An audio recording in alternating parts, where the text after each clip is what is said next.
Tonight we're hearing from Anne Seelbach, who was selected by Lucian Smith. She is a painter and sculptor inspired by the seasons, the tides, and marine and wildlife at the shore. She often takes the viewer underwater to share the stressful experience of the fish navigating the pollution caused by chemical and industrial waste on Long Island's waters, expressing the conflict between the laws of nature and our attempts to control or ignore the environment. Anne received her MFA from Hunter College, City University of New York. She has taught at the University of Rhode Island, Northeastern University, and Emerson College in Boston, the Newark Museum, the Parrish Art Museum, and the Victor D'Amico Institute of Art. And she lives and works in North Haven. And welcome, Anne Seelbach.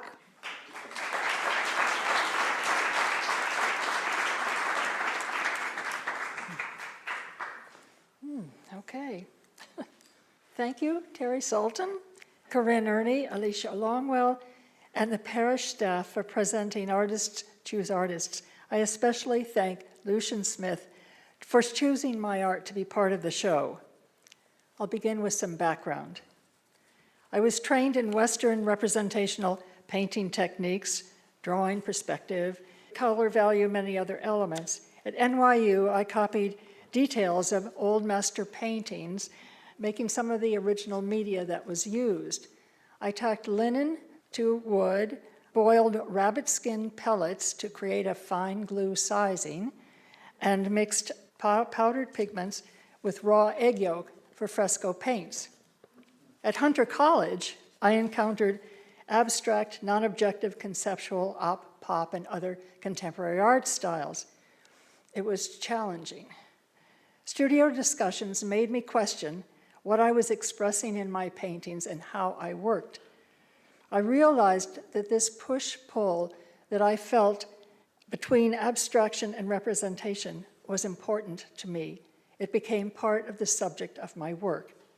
I'm interested in that edge where representation and abstraction meet. The first time I became aware of the environment as different from landscape was on April 26, 1986. I was at an art residency in Germany when the Chernobyl nuclear power plant exploded. It released airborne radioactive contamination for 9 days, flowing on the wind from Ukraine into Russia and parts of Europe. Before the explosion, I was painting the springtime apple orchards near Bad Godesberg. After the accident, I saw the landscape differently. Nothing was stable. The environment had become unpredictable and vulnerable. My awareness of chemical leaks and spills began when I discovered a dirt lot next to a small chemical processing plant near my studio in Jersey City. Looking closely, I saw millions of tiny chartreuse crystals leaching up from the ground. I didn't know what this meant, but I was aware of inhaling minute particles of whatever the stuff was. Nearby were garbage cans overflowing with waxed paper stencils, identifying products that the factory made. Sinusol N35, Code 755, caustic soda, NDT 480, and others. I collected several of these and took them back to the studio. They were the beginning of 32 paintings, the Jersey City relics. I consider them shards, part of a future archaeological dig. They are about the disparity of what we see between the natural soil of the earth transformed by chemical substances dumped upon it.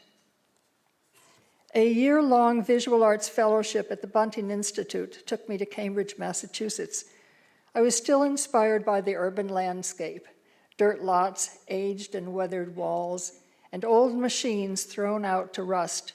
Abandoned by the culture that created them, these extinct forms took on a life of their own. They emit a presence, suggesting a sort of mechanical animal, a dark, powerful form perched on the landscape. The paintings and sculptures that I created imagine this hybrid. Many years later, in 2005, I moved back to the East End. Whenever I change locale, I revert to landscape as subject while I adjust to my new surroundings. It's a way of grounding myself. Instead of painting an idyllic scene, I've learned to ask the question, what is happening? What is happening in nature right now? In late winter, ice fractures on Peconic Bay, at least it did in 2009 when I painted the painting. In summer, the horseshoe crabs mate at the summer solstice. My shoreline paintings depict water, plants, crows, gulls, and marine life, all following the dictates of the Earth's seasonal rotation around the sun.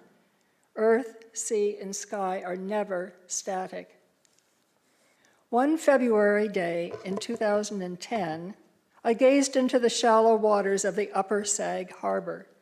Small minnows were swimming by, a jellyfish. Then an unusual fish appeared.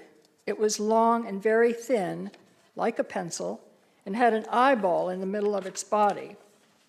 As I thought about it, I remembered reading articles describing mutations in reptiles living in contaminated waters in different parts of New York State, frogs with extra legs.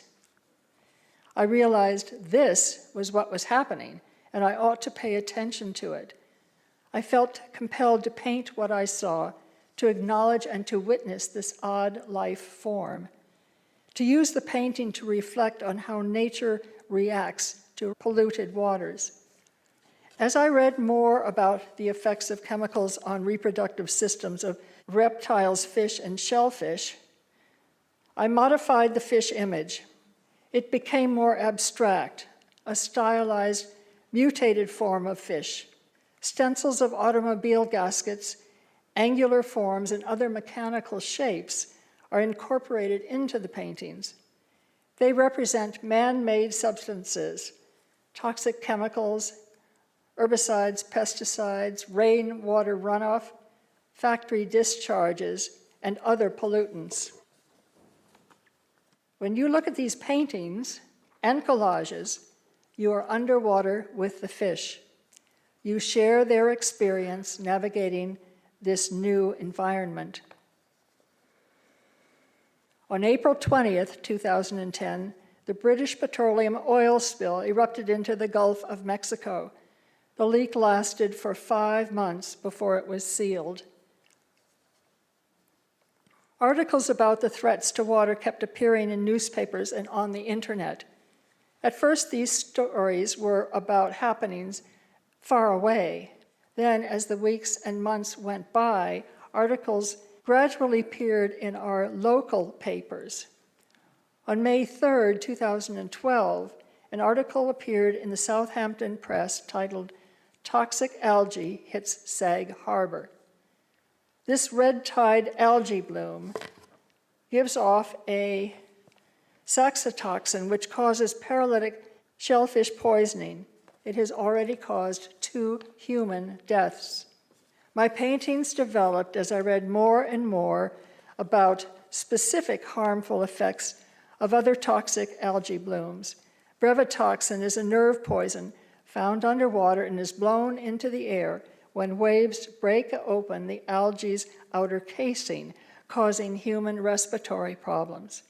Cyanobacteria, or blue-green algae, produces microcystin, a hepatotoxin, which causes liver damage. As plastic breaks down into microplastics, they can release bisphenol A, a known endocrine disruptor which can affect hormones, reproductive systems, metabolism, fertility, and immune responses. On March 12, 2017, the New York Times writer Nicholas Kristof titled his article, "Are Your Sperm in Trouble?" All of these toxins are washing into our waters, and we have little understanding of how this affects marine, animal, and human life. We cannot see this. A view of our bays and ocean still appears idyllic. My collages evolved out of the paintings. I wanted to get rid of the rectangular edge of paper, canvas and frame and allow color textures and shapes to stand on their own. I sense that frame and glass distances art from the viewer. Without a constricting edge to confine them, the shapes and spaces expand physically and conceptually, creating an immediate experience. I've added additional items such as plastic grid and meshes, plastic woven cloth, wood, twine, straws, and other objects I found along the tide line after Hurricane Sandy. This work is exposed and vulnerable, as is the environment it portrays. I'm inspired by the abstract expressionists, especially Franz Klein. I love the freedom of the brush. Also, the sculpture of Cy Twombly, Richard Tuttle, and the installations of Italian artist Fausto Malati. There are many other painters and sculptors whose work I've admired over the years. Theater sets and designs intrigue me, especially those of experimental productions. Locally, the neo-political Cowgirls, created by Kate Muth. Also, Christian Scheider's collaborations like Galapagos, which is in this room, and The Summit at Guild Hall. My Troubled Waters paintings and collages are a continuation of the landscape subject which I've interpreted throughout the years. I don't follow a particular style. Instead, I consider what is the best way to express each idea. At times representational, at times almost non-objective. My art derives from observations of my surroundings and my experiences in life. The collages in the galleries express the complexity of nature as it is entwined with our haphazard efforts to control everything. Thank you.